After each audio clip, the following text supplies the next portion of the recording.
Today we have Dr. Dake again on our podcast. She's not a stranger here. She's been here where previously she discussed the African girl child education. Today she is here again based on our open door policy invitation, and we made it all the way to Ghana. And she's going to be on the University of Professional Studies, where she is a professor at the University of Professional Studies in Ghana. Today you're welcome again. You are welcome again, Doctor. Thank you. So this time we wanted to talk about a story on Babla Couture that you started, the initiative that you started.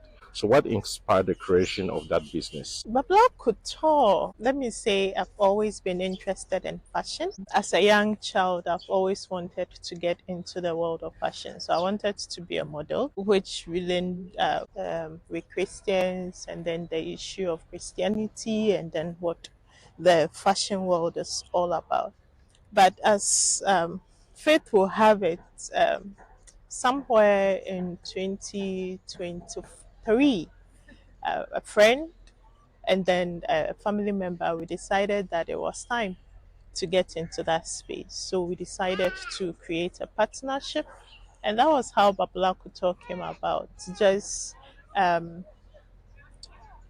let me say, inspiration from ourselves, from what we do, from how people always talk about our clothing.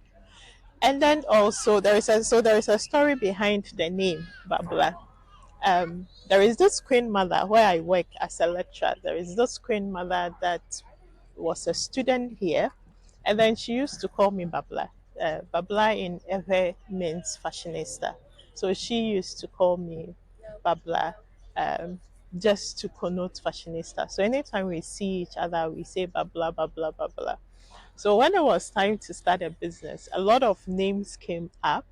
Then during the deliberation, we're like, but we call each other Babla. This woman calls us Babla.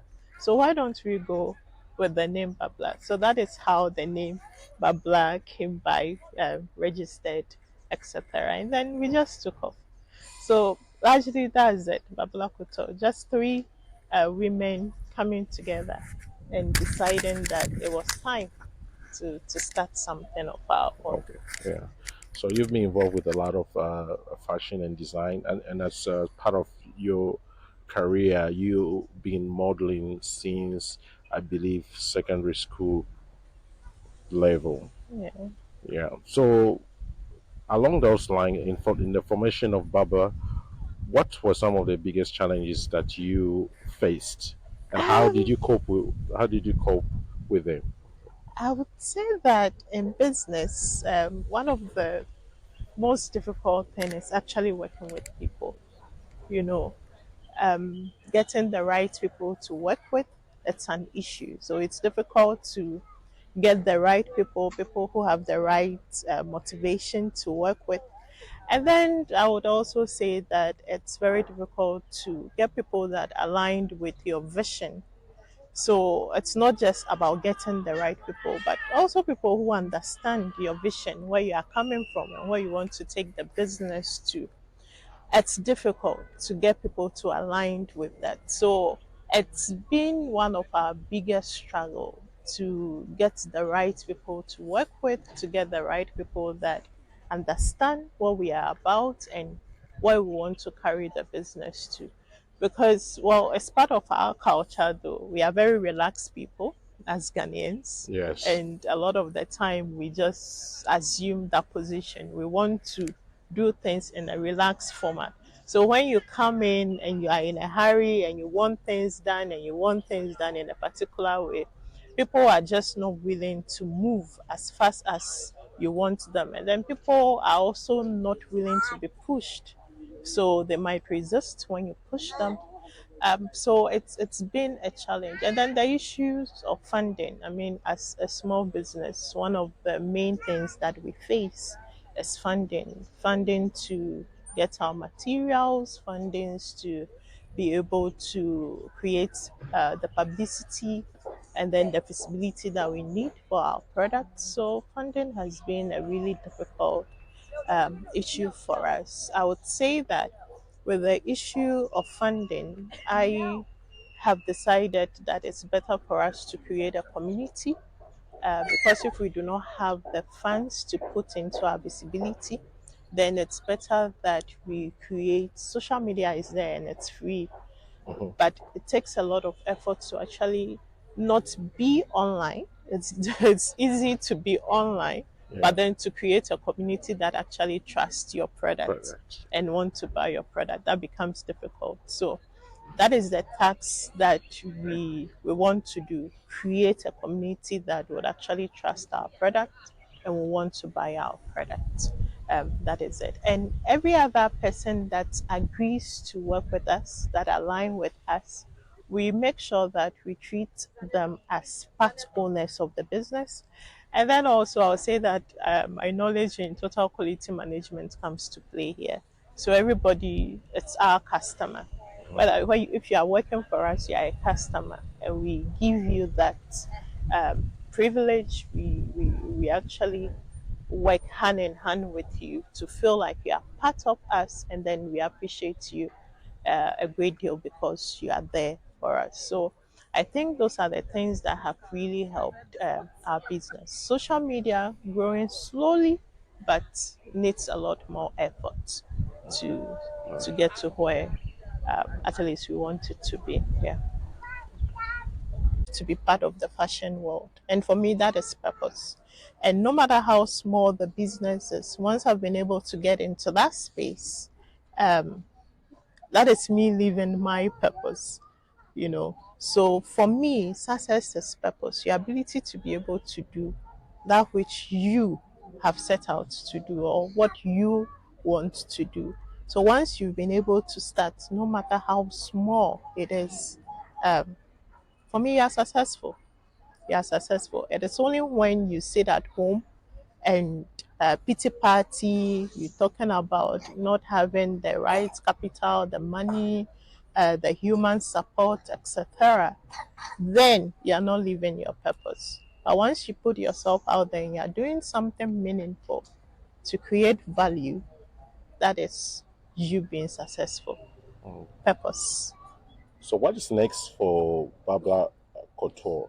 Now, what are your business plans, and what are, also in just as part of a strategic plan? What initiatives are you trying to get the community involved? Such as, like, do you do some catwalks that involves the students that on a campus that you teach, or in a community in which you reside in? Um, for Babla Couture, the the goal, first of all, the people that we use when it comes to production, when it comes to um, the modeling of our clothing, etc., they are all females. And they are not just female, they are very young people, right? So the goal here is to empower young people to actually dream, but not only to dream, but also to do. So we get a lot of young people to produce our products for us. So our beads, the dresses are all made by very young female, most of them in their 20s, and then also the people that model for us in their 20s and then in their early 30s. That is our focus, to build young people to get to a space where they'll be able to venture out on their own. And then we provide them with the necessary tool to succeed. And we actually make sure that we pay them very well. So yes, it's a small business, but when we get young people to work with us, we make sure that we pay them, because the focus of Babla Couture is not profit. The focus of Babla Couture is to actually make and build up young people. And then also women in general. We are very focused on making sure that when women step out, they step out in confidence. So for us, it's more about getting customers that would help grow their image, their personality, their confidence, etc. And that is what we invest in. So our focus mainly is not about making profits at all. but then how to help women to stand on their own 2 feet. And that is what we've been about. So the future plan is to get more young people involved, get more young people to design for us, get more young people to produce our product, and then also get more young people to be at the forefront of marketing our products, and then also modeling our products.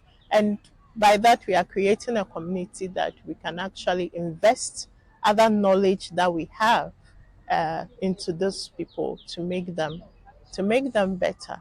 Yeah, so that's the focus.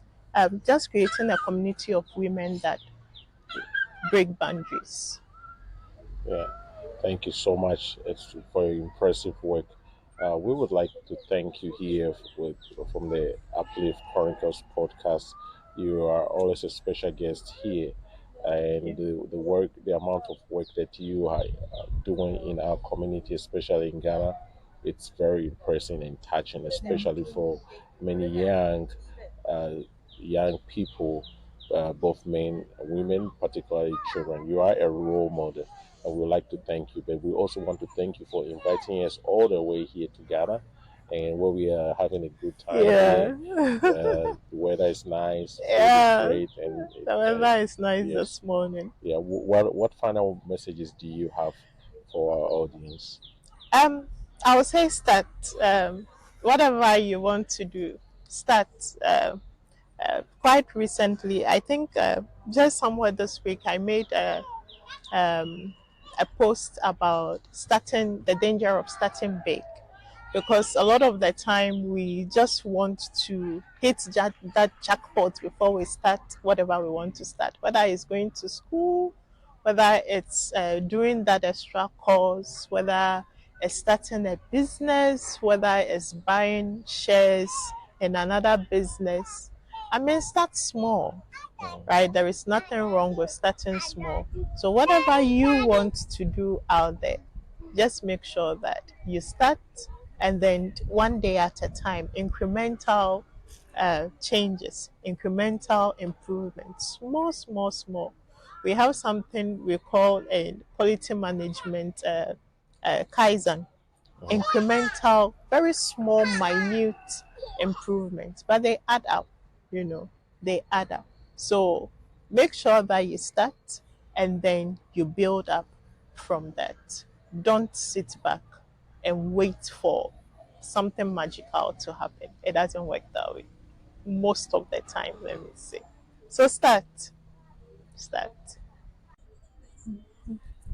All right, Doc. So, being a female in this business, what are some of the major challenges that you must have faced? I know there we talked about the general challenges, but specifically that relating to being a female.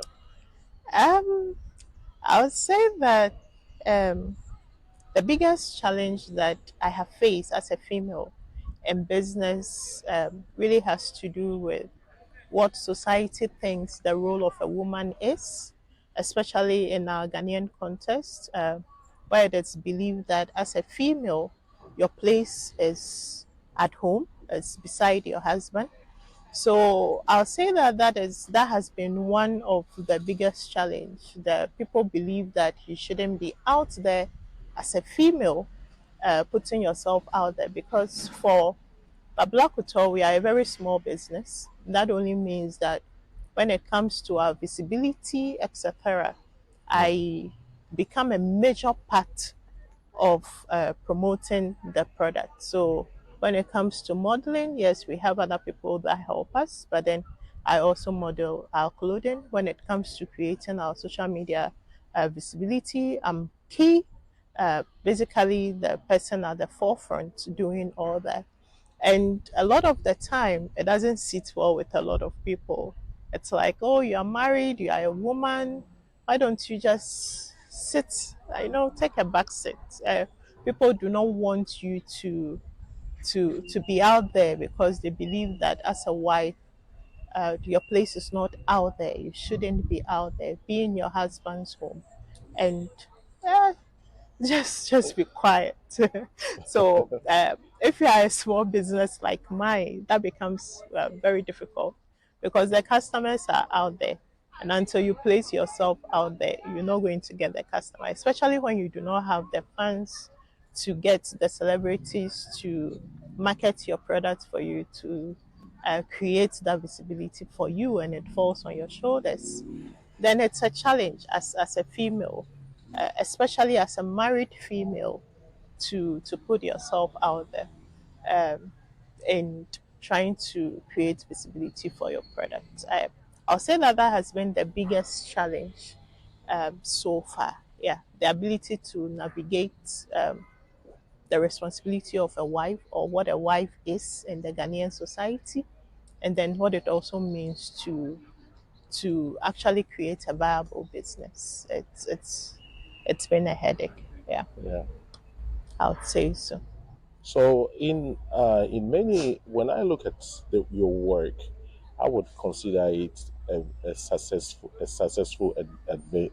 adventure. How would you define success in your terms? Um, I'm all about purpose. I'm all about purpose, no matter how small you believe your purpose is. And for me, once you are living in that purpose, it's fulfillment for me. It's success, right? So the things that I want to do, once I'm able to do it, um, I am a female. I have my home. I'm a mother. I'm a wife. Yet I have my PhD. I'm a lecturer. Um, but then it does.